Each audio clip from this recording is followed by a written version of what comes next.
Hello and welcome to datingwebsites.org.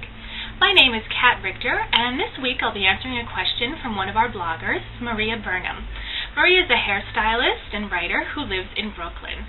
She writes, "Whenever I come across a profile I'm interested in, I send a message right away before I chicken out or forget.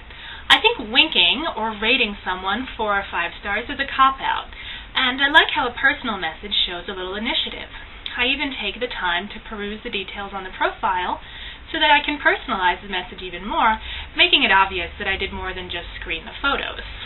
After I transcribe a brief but witty message, I usually end it with a question in an effort to engage in a two-way conversation.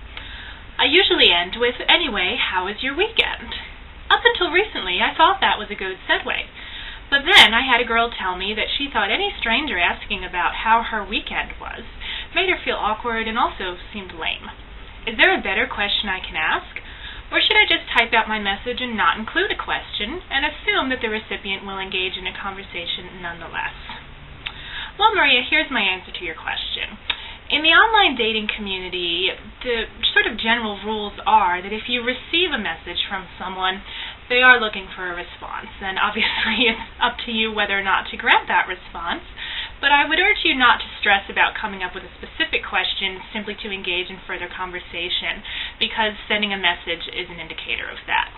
That said, I always used a question when I was in the middle of my Great Date experiment, and I would always ask, "Do you have any fun plans for the weekend?" I felt that that was a good way to sort of indicate that I was interested in meeting the person, be a little bit flirty without, seeming over the top, and also show that I was interested in getting the relationship offline and into the real world as soon as possible, which I think is crucial when it comes to online dating.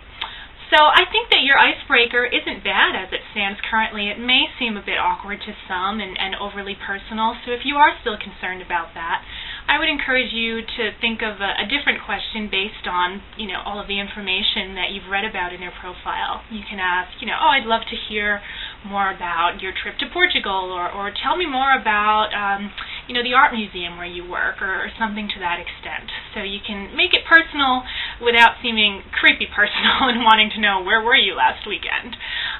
So again, I would just encourage you to, keep doing what you're doing and try to initiate conversation through a question, but make it something more about what you've read about them as opposed to, sounding like you're doing a background check and want to know what they were up to. So, good luck and happy dating!